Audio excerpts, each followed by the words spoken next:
Welcome to another Ozark Voices oral history interview, a project of Missouri State University Libraries and its Ozark Studies Institute initiative.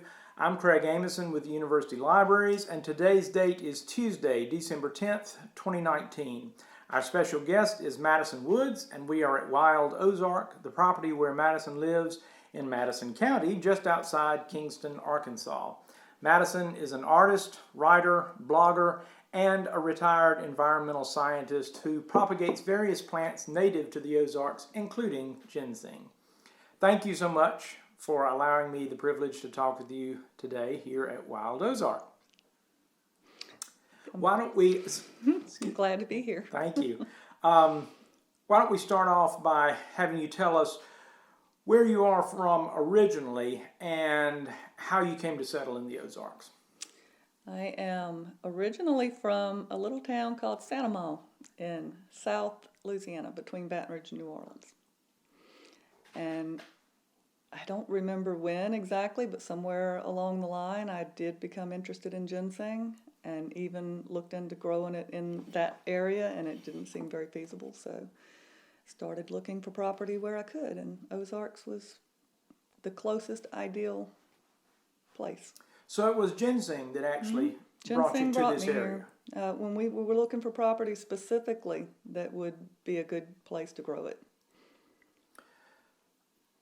Talk to us a little bit about your work as an environmental scientist. Where did you work?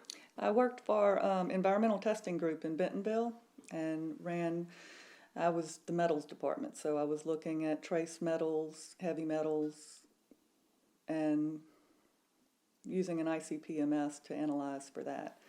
Mostly that was for permits for industries to make sure they were releasing nothing over their permitted amounts into the environment. So that was your area of expertise? Yeah, metals.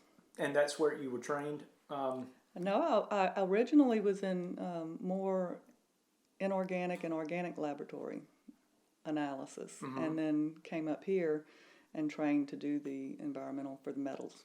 Okay. And did you work at Bentonville after you had decided that, after you realized that ginseng was in this area? No, okay. no. How did that come about? Never intended to make a living doing the ginseng, so I had to find the employment first. And then from there, I had a distance that I was willing to drive to go to work, so looked for the property within the driving distance of my new employment. Right. So everything was kind of contingent. I had a house to sell. We had a job to find and a place to buy to move to. So everything was contingent upon each other before we could actually do it. So you live here with your husband, Rob, who is a U.S. Air Force veteran and communications expert, is that correct? Yes. And would you consider yourselves homesteaders? Kind of wannabes more than actual homesteaders, I think. What does the term homesteader mean Homesteader to me means someone who's living sustainably from their efforts on their homestead. They're farming, they're selling their produce, they're bringing income back in and not needing to spend a whole lot to buy outside resources. Whereas I still do all of my grocery shopping at the Walmart. And, that to me just immediately disqualifies me as a homesteader.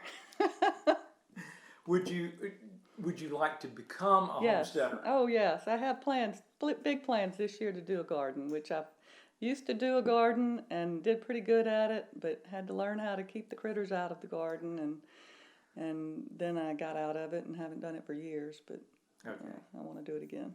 Okay, so you're working towards getting back to it. We're going to be sustainable at some point. Tell us more about Wild Ozark, how you started the operation. Like I said, we bought the land, and I was married before. When I moved up here, it was with my ex-husband, and he didn't like the living up here very much. So I got remarried, and my current husband has really been with me since the beginning of the actual start of Wild Ozark, which the business opened in 2014. Okay. But the intent was to grow seedlings and sell ginseng seedlings when we first bought the property back in 2003, my intent was to grow ginseng and have it like on a 10-year plan to be able to harvest roots and sell Right. roots. Well, that turned out not to be very feasible. It just, Why is that? because it's very hard work digging ginseng roots. Okay. And I'm getting older, and grandkids aren't really interested in that sort of thing. And even just getting to the ginseng, if I was going to grow enough quantity to make any true living off of growing ginseng, you saw the hills on the way here, it's pretty steep. So the whole physical aspect of digging ginseng for a living is not feasible. But I still love the plant, so I wanted to have something to do, and educating people about ginseng, about the habitat, where it needs to grow, and why it's a fragile habitat, and to provide them with seedlings to start their own habitats. That's kind of taken the place of my original intent. So, going to that a little bit more, how has Wild Ozark changed since you first started? That's basically, the intent has changed from being specifically intending to grow ginseng and sell roots to habitat education and seedling and nursery. And it's changed even more since then to become more nature and art focused. Okay, that was going to be what's your focus now, and Yeah. what do you see your focus moving forward? I see it as pretty dual because I don't ever want to let go of the ginseng. I want to keep doing that. We're the only certified nursery in Arkansas. So for even just local people who want to buy seedlings or area people who want to buy seedlings, the next nearest place is in Thayer, Missouri. So, and they're open to farm visits, and I get my seeds from them, and I refer people to them all the time. But I'd still like to have that base for people to come here and see what ginseng looks like and where it grows and how to do it. Certification, is that certified through the state somehow? And Yeah. Is certification required Yeah, for what you're doing? yeah. To legally sell ginseng as a nursery crop, you have to have a nursery license. Okay. And it's specifically a ginseng nursery license. So in your mind, is Wild Ozark more of a business or a vocation or both? Both. Yeah, Yeah. the business aspect of it is selling the seedlings. The vocational aspect of it, well, not just the seedlings, but the art too. You know, I sell my art as a business venture. Right. But the vocational part of it is the educational aspect, just spreading information, providing a platform for diggers and dealers on my website to communicate with each other. And then with the art, that's also a big mix of vocation and business too, because I need to make money at it to continue doing it, but the doing it is satisfying something really deep on a soul level. Getting back to ginseng, and we'll get back to your art in a bit, is ginseng difficult to identify in the wild? It is, until you learn how to identify it. It's very difficult. I know so many people will write and ask me to look at pictures to help them with identification. And almost 90% of the time, it's not ginseng. I may not know what it is, but I know it's not ginseng. Right. Most of the time, it's a Virginia creeper or a buckeye or a poison ivy even. People confuse poison ivy with ginseng. And once you know what it looks like, you don't misidentify it again. But even still, I will walk through the woods and something will catch my eye and I think it might be ginseng and it's not. So. Wow. Has that ever happened to you? Have you ever come up on it in the wild in a place that you weren't expecting it? Oh, yeah. Yeah. That happens. Interesting. And that's always exciting. Yeah. So what can you tell us about this plant? It's been around for a long time. It has some fascinating properties that make it desirable here and in other parts of the world, especially China, right? Give us a primer on ginseng. I can't give you a primer on how to use it because I don't really use it. Okay. I will use it occasionally. We have some dried roots to keep when we want to chew some for just, it gives you a, better focus. I find it easier to focus when I'm chewing ginseng. It gives you a little more stamina. I don't really feel a big difference using it versus not using it. So the fascination with me isn't how people use ginseng. The fascination for me is this plant has a real specific growing environment. It has, it's easy to damage the growing environments, and it's just a fascinating plant. I don't really have a good logical reason for why.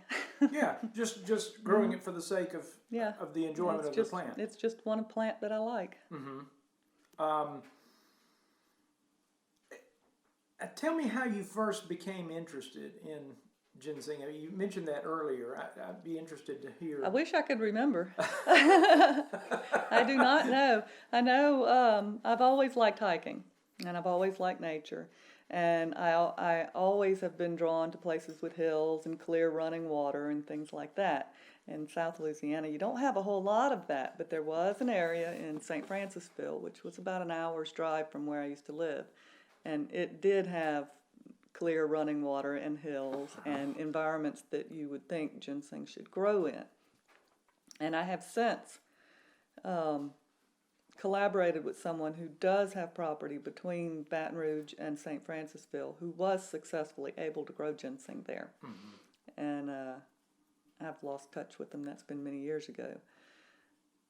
And I think it was just the looking for ginseng for so long in a place where it didn't exist that led to the desire to live somewhere that I could make sure it existed.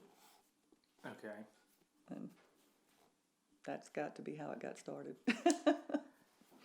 What can you tell us about how to grow the plant, the conditions and so forth? It needs a good deep shade, and it needs moist soil but not wet. It needs a good healthy leaf cover, which means a thick canopy of trees overhead, but it can't be just oak and hickory trees. If it's just oak and hickory trees, then the leaves are going to make a mat on the ground, and then the plants can't come back up through that the next year. So we've got a lot of areas that have really beautiful, uncluttered ground without a whole lot of brush growing in it that looks like it would be a great place for ginseng to grow. But it can't because those leaves are a dense mat. And when you mix in the other deciduous trees like the maple and the elms and the pawpaw trees are really good for it. What else do we have growing down there? We've got beech trees in the same area where the ginseng is, sycamore trees, everything that's not a hickory or an oak. Those leaves will break down better. So it's okay if hickory and oak are there, but it needs to have other trees in there so that the leaves don't make a dense mat. So yeah, they don't make a dense mat, and then they break down and improve the soil. Break down and improve the soil. So the soil's loamy underneath the leaves. When I'm planting ginseng seeds in a good spot, you can just press down with your thumb and make a little hole to put the seed. If you can't press down with your thumb to make a little hole to put the seed, then it's probably not a good place. So why does it grow so well in this region? That I don't know. We've got proper shade. We've got proper tree cover. It grows. I mean, our environment's very similar to the Appalachian environment, and that's where it grows most. So it actually grows more in Appalachia. Oh yeah, Kentucky's the biggest producing state. Okay. Kentucky, West Virginia, those are all big producers. Does it grow in the Pacific Northwest, in that area? I think there is some up there, but I'm not absolutely certain. Okay. And then it grows in China. It grows in China. I believe there's also some that grows in Siberia, but not the Siberian ginseng that's not truly ginseng. There is a ginseng species in Siberia and in Vietnam. So there are multiple species of There's ginseng. more than one species. Is anybody or has anyone hybridized this plant? I don't know. I'm curious. I think they may be naturally hybridizing, and there's some disagreement among ginseng scholars who probably know a lot more than I do about the different. There's only one species of American ginseng, but some of us believe that all the different native environments of ginseng have their own subspecies or genotypes that's specific to their area. And Ozark ginseng may be a little different than a West Virginia ginseng, for example. They're both the same species, but they might have different traits. And I know there's hybridization going on with that because we're buying seeds from all over the place and planting them out. And I've tried to keep my seeds separate from where I know we have wild ginseng growing, just for that reason. You mentioned that you don't use it that much, but there are multiple uses for the plant, and in various forms, correct? So, I mean, there's a demand for this. Apparently, there's a huge demand for it in China. There's a huge demand for it in China, and I'm not sure how they use it. I have read some studies and scientific research done on it, and there seems to be foundation for why it's medicinal. But I haven't really put that much into learning about it. The people that are coming to you for your ginseng production, what do they want? I think most of them think that there's a lot of money to be made in growing ginseng and starting out the same way I did, thinking you're going to grow it and then harvest it later and make money at it. I try to be very clear that it's not an easy get-rich-quick scheme. You can't get rich quick, and you probably will never get rich growing ginseng. There is merit in having a patch or a mountainside of it even, because it's the sort of thing that your kids can come and learn how to be a good steward and keep it growing and keep it there. If you start it, it'll still be there when your grandkids are having kids, and then they can pass that down to their kids. And there is always going to be that market where you can go out and dig a few hundred roots and maybe make $500 to $1,000.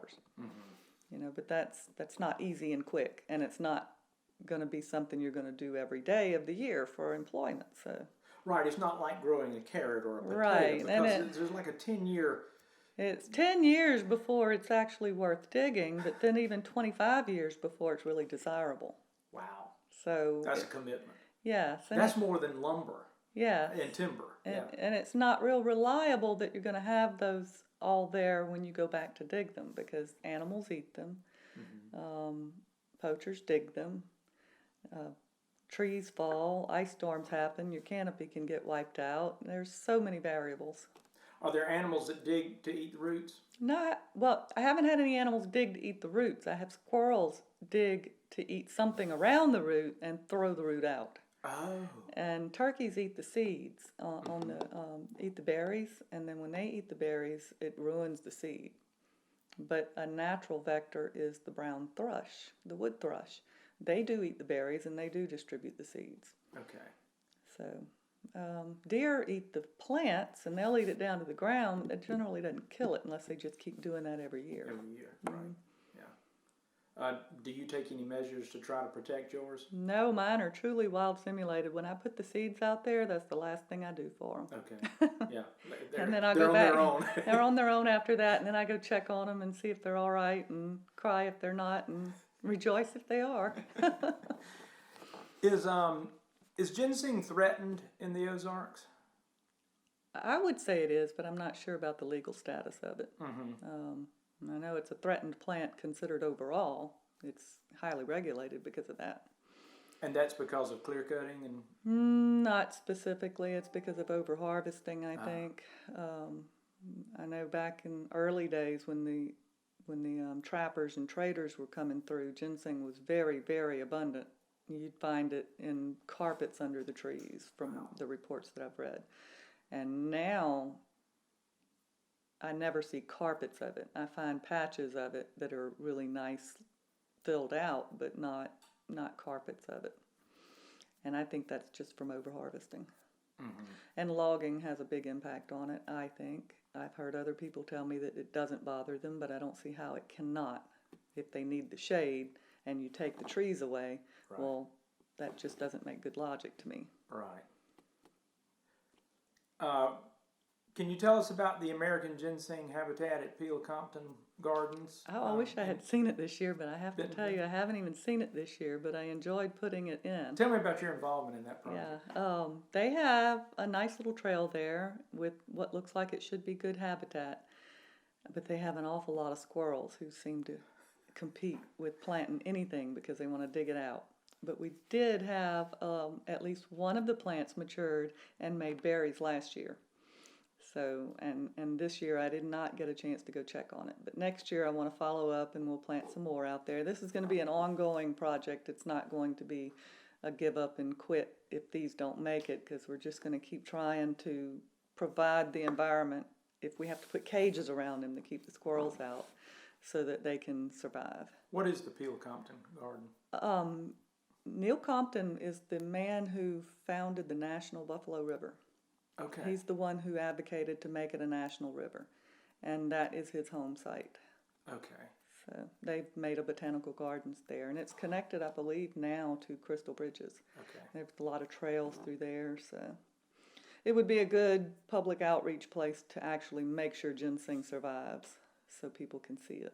And how did you get involved? I contacted them and United Plant Savers. United Plant Savers gave us a grant to work with Peel-Compton to get a site put in there. Ah. So it was very exciting and definitely something I want to keep up. When did that happen? It's been several years now. Okay. Well, what other plants do you enjoy growing at Wild Ozark?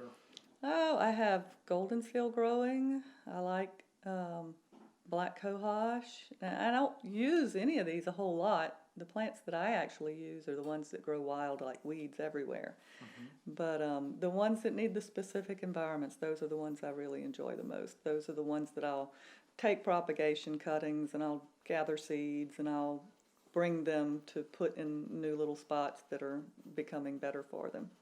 And you said you were hoping to garden. Yeah, well, for a real garden, I might grow some food like snap beans, and not even going to try corn. That's not going to work. Tomatoes, I love tomatoes, that kind of thing. Mm-hmm. I'm considering doing a forest garden, so I want to see if I can actually make that work. Explain what a forest. A forest garden, okay. But in my mind, how this is going to work is I'll step out the back door and start going up the hill and just making little pockets of suitable spots to grow plants. Mm-hmm. And not a row. You know, I'm not going to be doing any hoeing because that's not going to hold up. I'm just not going to do it. It's kind of like the ginseng. If they survive, they're going to survive. If they don't, they won't. But that's one plan. And I have a good garden spot, a real garden spot that I'll try to do with sun. With sun and other stuff, and I'll try to do a real garden there. But the forest gardening is pretty exciting. I can't wait to try that. That's an interesting concept. Do you know other people who do that? Nope. No, I've read a book about it, and it was just interesting, so okay. I'll see if it works. That's great. Well, you've had the opportunity to share your botanical knowledge through your website, and you want to tell us what the website address is? No, the website address is very easy. For ginseng, you'll go to ginseng.wildozark.com, and for nature and plants and art, you'll go to wildozark.com. Okay.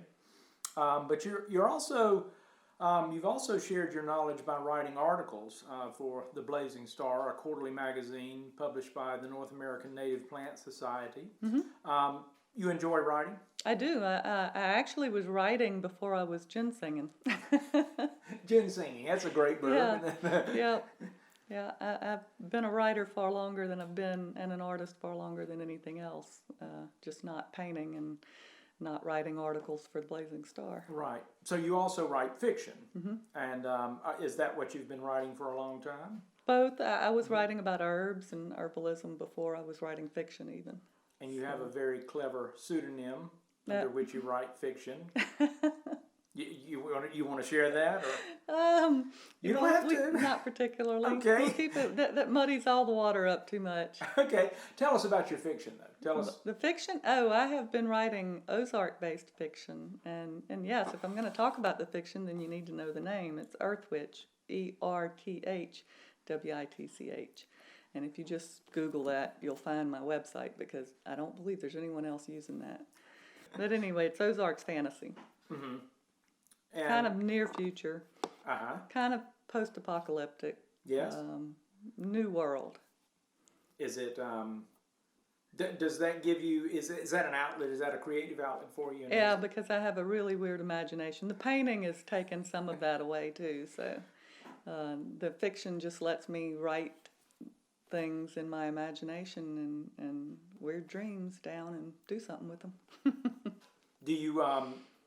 Do you publish these or? I do. I have everything published online. And like I said, if you Google Earth Witch, you'll find that. And if you Google Madison Woods writer or Madison Woods author, you'll find the nonfiction work. So. Oh, that's time consuming. Writing takes up some time. It does, but it's been on the back burner because I've been doing art, and that's the ginseng's been on the back burner too because of that. So you are a visual artist, using pigments from materials you gather from the tributaries of the Kings River. Is this the medium known as paleo pigments or paleo painting? Paleo paints. That's kind of my created. That was my husband's idea for a name. I like that. Talk a little bit about that. Okay, since we've moved up here, I've noticed rocks and how colorful they are in between. That's pretty interesting because whenever a rock breaks open and you see how colorful it is inside, I've noticed that since we've moved here, and that's been since, we bought property in 2003. So I've been noticing the rocks, and I have always put in the back of my head, one day I want to do something with that. There's bound to be a way to do something with that. And then summer of 2018, in June, I finally picked up one of the broken rocks that had the color inside of it and ground it up and rubbed the powder on paper and saw how much color it left behind. And that was the beginning of the art because it was almost like using a pastel on the paper. It was so rich. So after that, I learned how by getting online and doing some research to see just what it takes to make a paint from a pigment. Okay. And the surprising thing is that grinding up the rock is the pigment. The powder is the pigment. Okay. And once you have that pigment, you can make paint of any kind. You can make tempera paints using egg yolks. You can make oil paints using linseed oil and other additives that they use nowadays. And you can make watercolors using gum arabic, which is a natural resin from a tree. Okay. But the trees grow in the Middle East. So it's the one thing I have to import from the gum outside to make a paint from completely local other products. The rocks, which I like to say I'm growing rocks now because that's my crop. My main crop these days is rocks. And you add honey to the gum arabic solution, which is a local product that I get from around here, and the water, which I get from a spring right here. Right. So it's completely a local product. And I've also found out that instead of the gum arabic, I can use the same sort of resin from peach and cherry trees. So you could get that locally too? Yes, it's just a matter of setting up a route to go harvest all that from the trees. I have enough of it here on site, but you have to cut the tree to make it have a injury response. That's how that sap becomes hard on the outside of it. So I don't want to damage the trees to the point where they die. Right. So I have to do some studying to see how much to do of that, how to do it.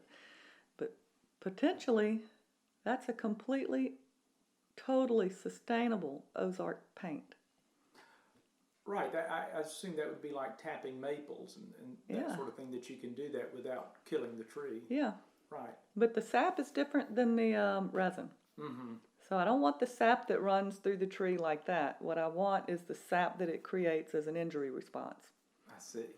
So when you're looking at your peach trees and you see where a worm has dug a little hole in the peaches themselves, and that gummy sap that's on the outside of the peach, that's the response sap resin.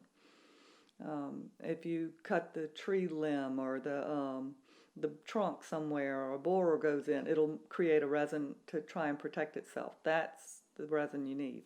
It's like coagulating to protect the wound. Yeah. Okay. Yeah. I did not know that. That's interesting. It is interesting, but it's interesting to me that you can have a completely sustainable art material like that.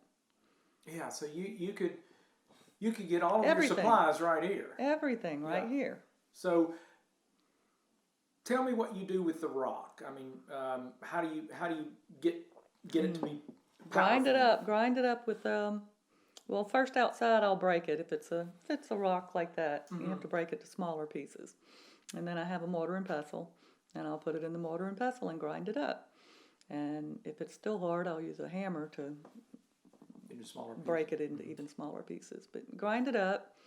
And once you get that pretty fine, then to make a basic paint, you'll take that and mix it with the gum arabic solution and let that dry. And that's the paint. And there's processes to do besides that to get finer paint. But that's the basic process. And you've been, with your background in training, you already knew about minerals, but I assume you have learned a whole lot I have more. learned a whole lot of specific things about color and pigments in minerals that I didn't know. I always did, especially in the lab work with the metals. I was looking at iron and magnesium and manganese and calcium and all those things. But now, although I'm not really using that much of the science, just having the knowledge of it makes everything I'm doing now a lot richer, because your color is all from an iron oxide or manganese oxides. And I think there's hematite too. And I don't know all the details of what makes all the color in the rocks, but it's interesting. So now when you're looking in the stream, can you see a rock and think, oh, yes, I will stop the car and get out of the and get out in there, and I just did that yesterday to pick up a chunk of limestone that washed down, because we don't have limestone here very much, and it's a really nice white piece of limestone, so I stopped and got it. I'll use that into making some grounds, because that's the next thing I'm working on. For watercolor art, most people use paper, but I want to be able to paint directly on wood. And to be able to paint on wood or on bark or on any other material, you have to put a coating on it to accept the paint. And the limestone will be one of the ingredients in that coating. What are some of the minerals that you use for these pigments? I mean, I would just say that's a rock. Can I go get you some rocks to talk about? Certainly, yeah. I keep rocks in the house. My kitchen is basically my lab for making paint. That's great. When the kids and the grandkids come over, they know just because it's in the refrigerator or on the counter does not mean it's food. So this is a real pigment-rich rock that I can't wait to grind up. Let's see that. And what is that? It's just a piece of sandstone. Okay. And it's got a lot of iron oxide in it. It's got an orange color and this black. And I am not sure, I do not know the science behind why it turns orange or why it's yellow or why it's red or what the black is from. I think the black may be manganese. I'm not sure. This is an oak gall. And that's going to make a nice brown or a dark brown to a black color. Okay. So I'll use that to make a paint. This is just a sandstone that's going to grind up and make a nice orangey brown color.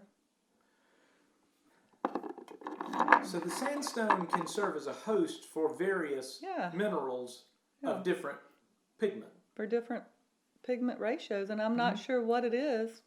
I haven't had time to study the science behind it because I've been too busy just doing the experiments to see what colors I get. But this one's got more red in it. And I'm assuming that's a different combination of iron and oxides. Okay. So I don't know. If I had known about this while I was still working in the lab, I guarantee you we would have been doing a lot more research on my off time with rocks and minerals. Now, this is a pigment that I've processed and washed to the point where it's nice and smooth from a rock. Except this was from Texas gravel. I collect rocks everywhere I go, so. Oh, okay. And this is one from a black sandstone. It makes a brown pigment. So it's always a surprise. I don't always know what I'm going to get when I do it. And this is a tin that I put bone into so I can char it in the wood stove to get black. It makes a really nice black. Huh. So when I find bones, I'll collect them. So not only am I collecting rocks and oak galls and other things that I know make a light fast color, I'm collecting bones. And that makes Okay. Where did you discover that you could use bone? That I looked up, and I don't know what made me look it up or why, but when you look at paint names, on the old paint names, there's bone black, there's vine black, there's lamp black. All those names indicate how that paint used to be made. Okay. Lead white is using lead, and cadmium yellow is using cadmium, and that's oxides of cadmium and oxides of lead. Okay. I'm not fooling with the things that are unsafe at this point because I'm not that interested in having those colors. But the lamp black is black that was made from the soot inside of lampshades.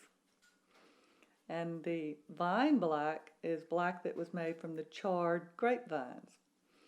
And willow makes an excellent charcoal stick and an excellent black too. And it's made by charring willow. But the bone black is actually used to be made from bones. And Native Americans would char this, and I'm certain one person at some point picked up a charred bone and decided to draw with it, and it worked. Yeah. So, yeah. That's fascinating. It has been fascinating. Now, this is a muller. After I grind the rocks up in this, I'll smash them till they're a nice good powder. And once I get a real fine powder, I'll put the powder on this plate. And this is like a pestle that's made from glass that you add the gum arabic to your powder. And this is what you mix the gum arabic with it. Yeah. So That's a fascinating It is process. fascinating. Yeah, right, So, right. I mean, it's going to last me the rest of my life. And this has kind of pushed my ginseng off to the side while I indulge in this for a while. But since you're doing show and tell, Yep, get your ginseng. I'm gonna get the ginseng out next. Let's take a look at that too. So this is the moss that grows on the rocks in the shade. It keeps the ginseng at a very nice humidity, and it's living, so it's and it does fine in the refrigerator for extended months until spring. I can keep them in here if I take it out and give it a little light and air every once in a while, and keep it moist. And this is a golden seal. You see how bright yellow that is? That's where it gets its name from. This is the leftover stem.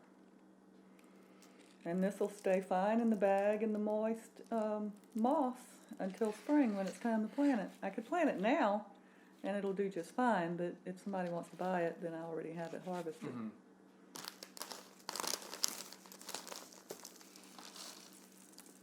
And there's a little bit of reindeer moss mixed in here too. This is a bloodroot. See how nice and red that is? Right. I'm going to try and make paint out of this one. Let's see if I can get some red from it, but it stays perfectly alive in the moss like that too. When I ship ginseng roots out, seedlings, I'll pack them like this in the moss. I think I have some ginseng in here too. Yep. This is a little tiny. That's the first year ginseng. Okay. And this little bud is what's going to make the stem for next year. And that's critical. If that breaks off, then that plant dies. Because it's so small, I don't think it'll recover from that. Right. An older one would just sit dormant for a year. But that's why it's hard to tell the difference between 2-year-olds and 1-year-olds, because they almost look the same from one year to the next until they get a little older. And that's another bloodroot. And that's another bloodroot. This has got 2 stems on it that's going to come up and make two plants.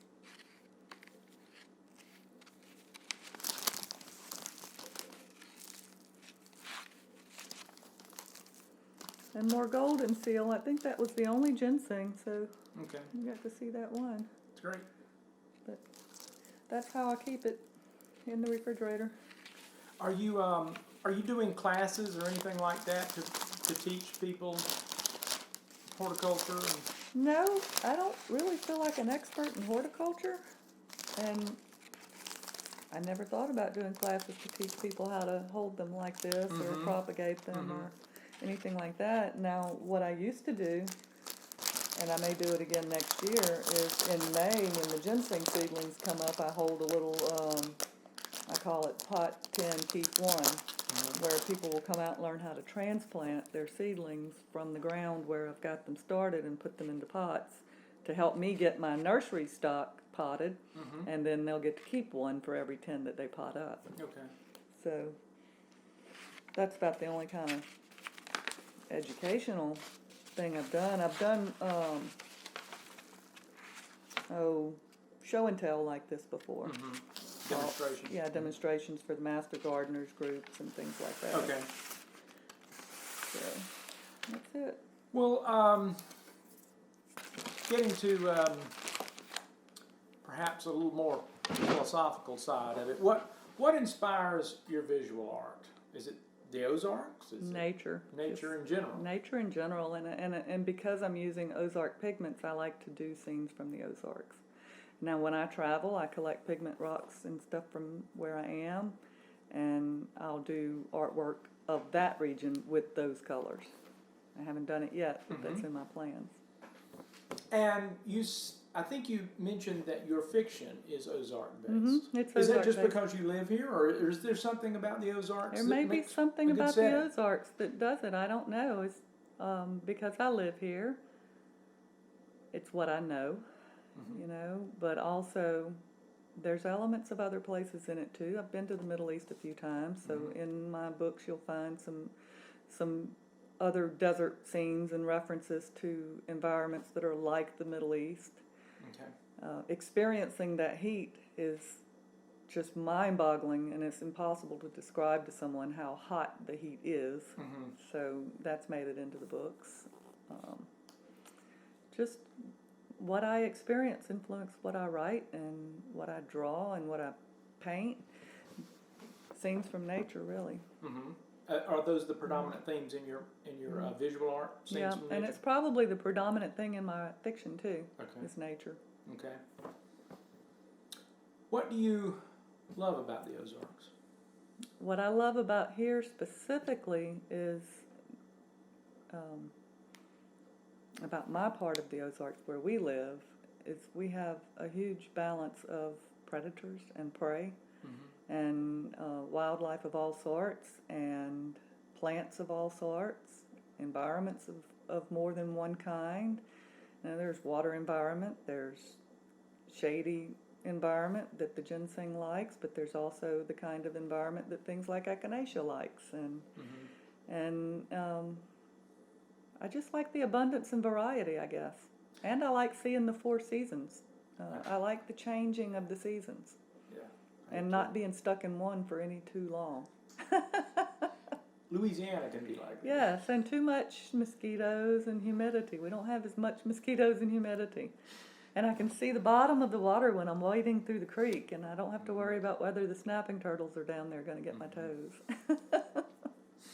So that touches on my last question, how the Ozarks region differs from other places you've lived and visited. Yeah.